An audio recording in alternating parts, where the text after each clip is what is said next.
Otherwise আমি এইটা ফলপ্রসূ হওয়ার আমি কোনো সুযোগ দেখছি না। আরেকটি বিষয় নিয়ে যেটা কথা হচ্ছে, বিদেশিদের হাতে বন্দর ব্যবস্থা তুলে দেওয়া, এটাকে এক ধরনের আত্মঘাতী বলা হচ্ছে, এবং বলা হচ্ছে যে এই সরকারে আসলে এটা করতে পারে না, নির্বাচিত সরকার করতে পারে। এবার বিভিন্ন মন্তব্য আসছে, বিশেষ করে শেখ হাসিনার রায়ের আড়ালে এই জিনিসটা, যখন শেখ হাসিনার রায় নিয়ে সবাই ব্যস্ত, ঠিক এই মুহূর্তে এই কাজটা করা হয়েছে। এই জন্য অনেকেই আরো বেশি সন্দেহ করছেন যে সরকার কেন তারা হুড়া করে এই কাজটি করলো। আপনি এখানে কোনো অনিয়ম, অব্যবস্থাপনা বা এই সরকার বহির্ভূত, নিয়ম বহির্ভূত ভাবে করেছে বলে আপনি মনে করেন কিনা? আমি এটার বিস্তারিত টার্মস অ্যান্ড কন্ডিশন এখনো জানি না, আমি দেখলে পুরোটা বলতে পারবো। তবে আমাদের বিমানবন্দর অথবা নদী বন্দরগুলো ব্যবস্থাপনা অত্যন্ত দুর্বল। সো আমাদের বাই নেশন, জাতিগতভাবে আমাদের অ্যাডমিনিস্ট্রেটিভ ক্ষমতা অত্যন্ত দুর্বল। বাঙালি জাতি বোধ হয় আন্দোলন সংগ্রামে 1 নাম্বার, কিন্তু প্রশাসন বা রাষ্ট্র ব্যবস্থাপনায় অত্যন্ত দুর্বল। এবং এই রাষ্ট্র ব্যবস্থার বাইরে যারা রাজনীতি করে তার বড় অংশ দুর্নীতিবাজ, চরিত্রহীন, দেশের টাকা চুরি করতে অভ্যস্ত।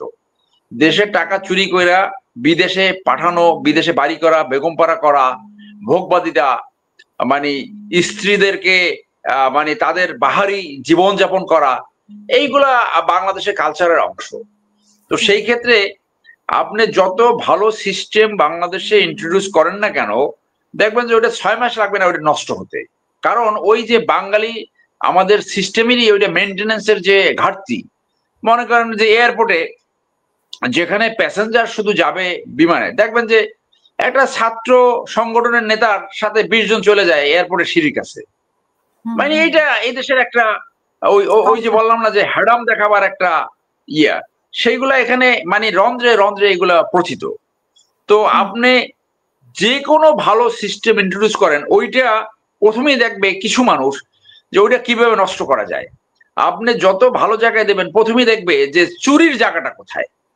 ডেভেলপমেন্টের যে জনস্বার্থে এটাকে আমার রক্ষা করা দরকার, এটাকে ডেভেলপ করা দরকার, সেগুলো না করে প্রথম দেখবে সিস্টেমটা কিভাবে নষ্ট করা যায়। আপনি যত মেশিন দেন ওর ভিতর থেকে চুরির একটা উপায় বাইর করবে, আর ওই সিস্টেমটা কিভাবে নষ্ট করা যায়। তো সেইখানে এই পরিস্থিতিতে আপনি ঢাকা বিমানবন্দরে এখন পর্যন্ত লাগেজ চুরি থামাতে পারে নাই এখন পর্যন্ত। তো পৃথিবীর কোথাও লাগেজ চুরি হয় না, এই বাংলাদেশে লাগেজ চুরি হয়। লাগেজের আপনি এই কেটে তারপর তার ভিতর থেকে জিনিসপত্র বের করে নেবে।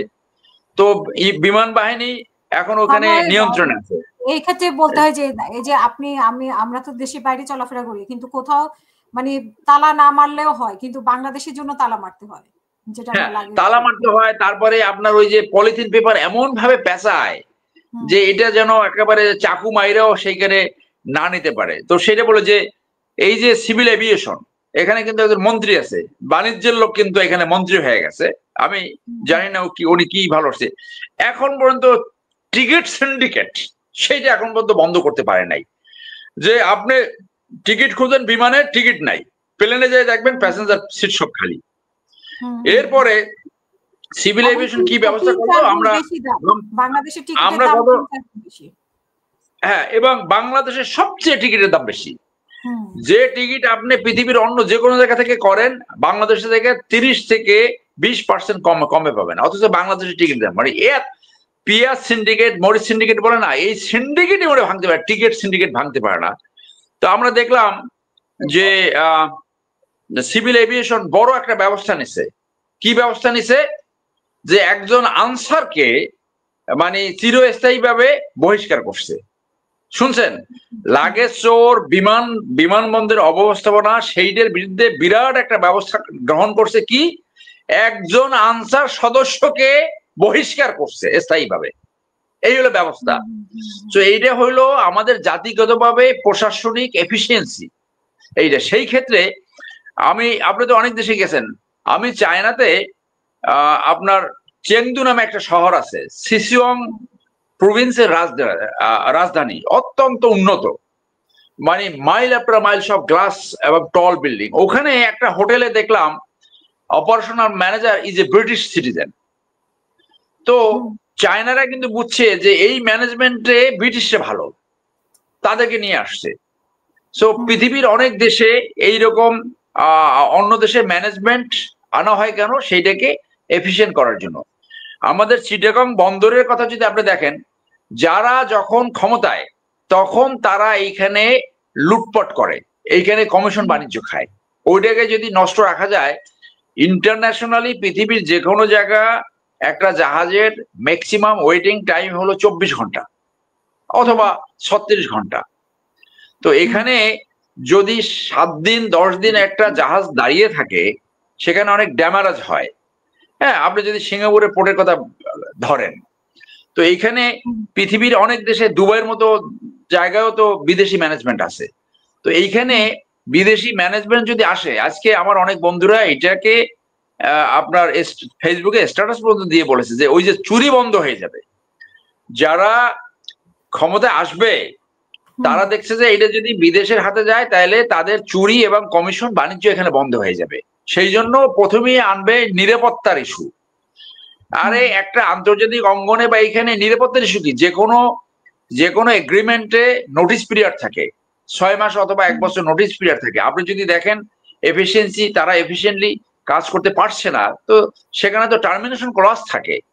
তো আপনি সেই চুক্তি না দেখা, ওই যে বাংলাদেশে একবার ইন্টারনেটের যে ফ্রি লাইন কানেকশন ছিল, সেটা তো বিএনপির টার্মে, আমি সমালোচনা করছি না, আমি উদাহরণ হিসেবে বলছি যে কি নিরাপত্তা বিঘ্নিত হবে সেই জন্য সেই লাইনটা দিল না, সেইখানে 100 কোটি টাকা দিয়ে পরে সেই লাইন নিতে হয়েছে, ইন্টারনেট লাইন।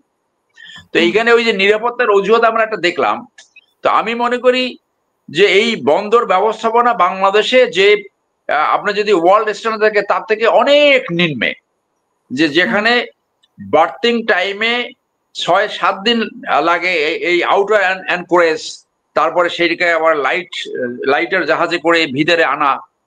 তো সেইখানে যদি এইটা এফিসিয়েন্টলি হ্যান্ডেল করা হয় তাহলে এখানে রেভিনিউ বেড়ে যাবে এবং একটা ওয়ার্ল্ড ক্লাস একটা পোর্ট হইতে পারে।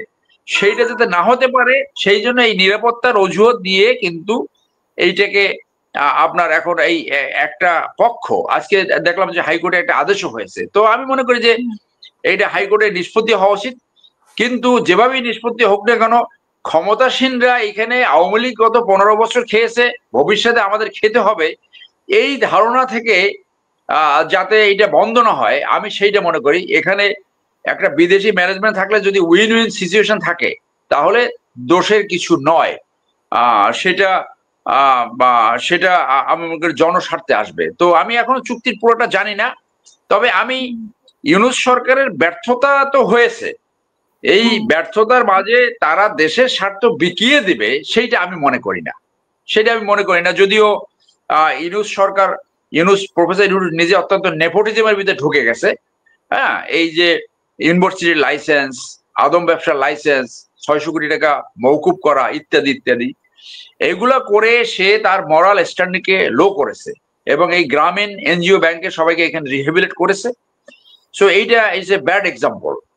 এরপরও আমরা যদি ম্যানেজ না করতে পারি, বাংলাদেশে ইউনিয়ন লেভেলের নেতারাও এখন বিদেশে চিকিৎসা করতে চায়, ইউনিয়ন লেভেলের।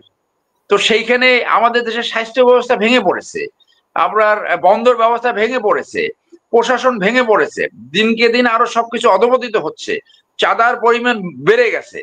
তো দেশটা কি এই ফেইল্ড স্টেটে যাবে না এখান থেকে উন্নতি হবে, সেইটাই তো এখন আমাদের দেখার ব্যাপার।